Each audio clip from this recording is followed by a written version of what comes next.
Hollywood's most famous movie stars leave the film capital to help the government sell war bonds.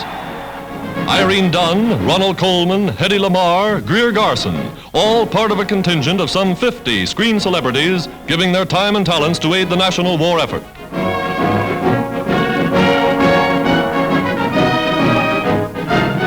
The country has asked the people to invest $1 billion in 1 month to help pay for the war. And here's the start of the drive. Boarding a special train for Washington, they'll tour 300 cities from coast to coast.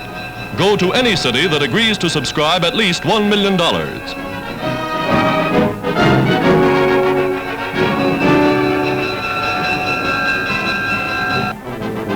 Yes, in democratic America, everybody is doing his bit. There goes James Stewart on his way to enlist. One of the most popular stars on the screen. Joining the Air Force as a private, Jimmy has now won promotion. Today, he's Lieutenant Stewart, USA.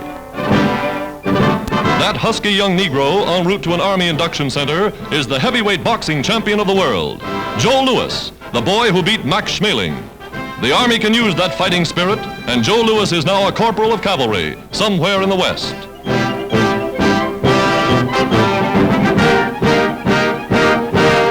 From all walks of life, even from the nation's highest tribunal, a Supreme Court Justice, Lieutenant Colonel Frank Murphy, answers his country's call. A veteran of the last war, he saw service overseas.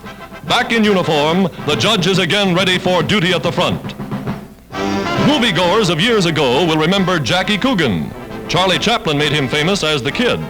Well, Jackie's in the Air Force now, a staff sergeant and qualified glider pilot. A movie star of modern times is sworn into service. Tyrone Power, hero of many a daring exploit on the silver screens of the world. He'll now play his greatest role as a leatherneck Marine. Somewhere in Egypt, President Roosevelt's eldest son, James, sees war as a major of Marines. Today, that experience stands him in good stead. For Communiqué's report, Major James Roosevelt is with the Marines battling in the South Pacific. Franklin Roosevelt Jr. is in uniform.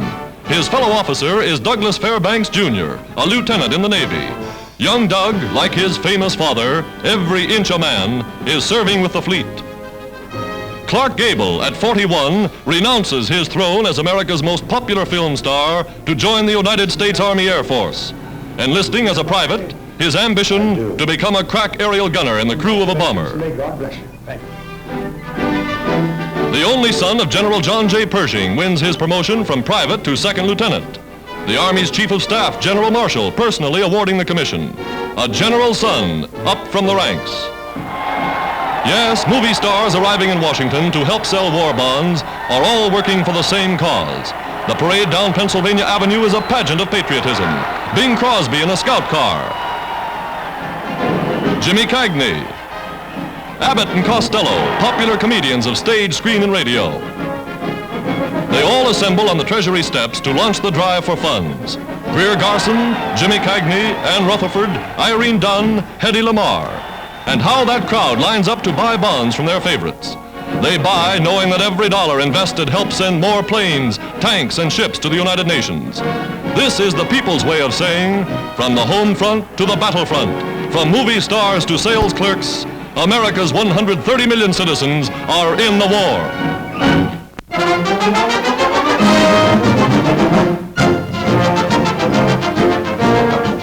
Typical of the speed with which great American industrial plants have been converted to war is this arms factory somewhere in Midwestern United States.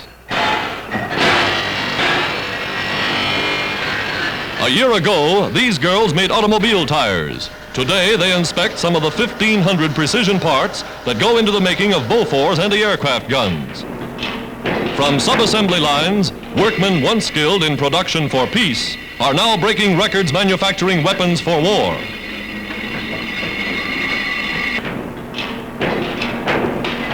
U.S. improvements in construction have reduced costs 25%. Welded parts have taken the place of rivets. The time to produce each unit has been cut by nearly a third. Flexible to handle, the 40-millimeter mobile Bofors can fire from any angle, from vertical to horizontal. Its barrel moves fast enough to follow a plane diving 500 miles an hour. leaving the factory for shipment to United Nations battlefronts halfway around the world. The completed gun, credited with being the most effective weapon in the defense of London during the 1940 Battle of Britain, is now rolling from U.S. assembly lines at the rate of thousands every month.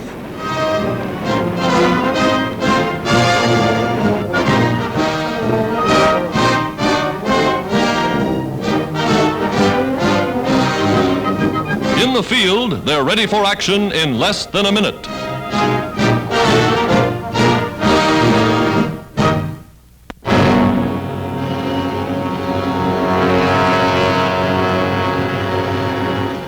Wings over England, but these are wings of the RAF, American-built bombers outward bound for daylight raids upon the continent. Raids to repay the Nazis tenfold for their wanton attacks upon defenseless cities. Crossing the channel, low flying makes it harder for enemy observers and sound detectors to spot them.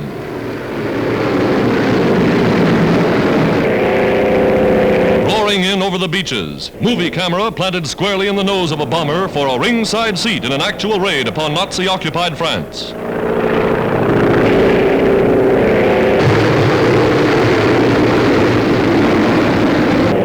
Only complete mastery of the air makes possible these daring daylight forays.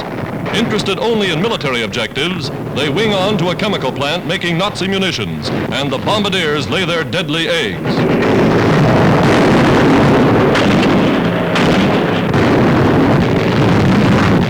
Over channel ports now, blasting docks and installations with 1,000-pound bombs, and the camera records the damage.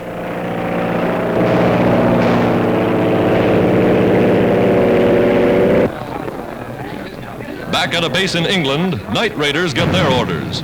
They climb into fur-lined clothing. This time, the goal is Nazi Germany. The schedule of attack, 24-hour-a-day bombings around the clock.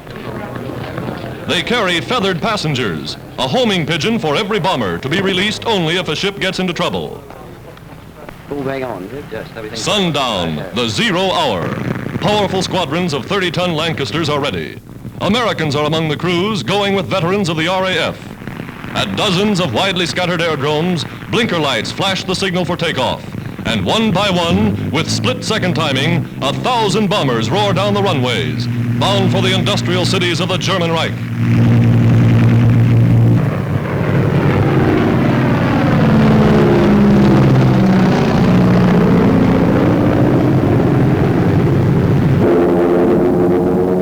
Visible through the haze, flying high above night clouds, they speed upon their deadly mission.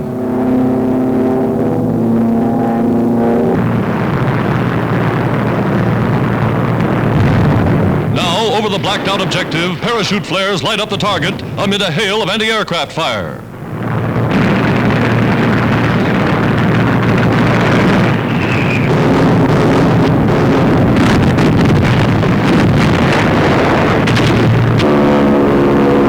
Started by incendiaries flame like beacons. The city is ablaze.